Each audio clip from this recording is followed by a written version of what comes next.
Magandang tanghali mga kapatid. Isang dessert shop sa Lipa, Batangas ang hiring ng lolo at lola na empleyado.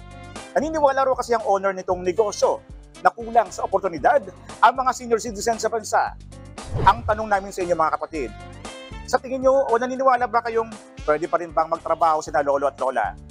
Tara, samahan nyo ako at magtatanong tayo. Dito. Oo naman po, sir. Siyempre, lahat naman tayo kailangan ng magtrabaho. Wala naman po imposible hanggat kaya po natin.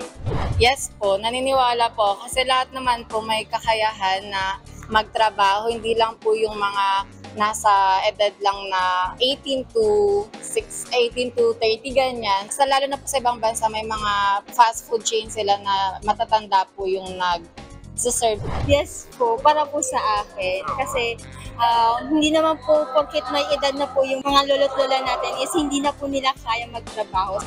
Hindi na po. Kasi po matanda na po sila lola, hindi na po niya kaya na magtrabaho po. Iba po yung kalakasan ng mga kabataan ngayon kaysa matanda po. Hindi na po kasi pwede po silang maaksidente po sa trabaho nila. Pwede po mahina na po resistensya ng mga matatanda sa mga bata. Pwede pa, pwede. As long na malakas ka, wala kang sakit. Oo, as long na kaya mo. Ako ang inyong hani ng bayan, ang tunay at nag-iisang pantanggal umay sa pananghalian.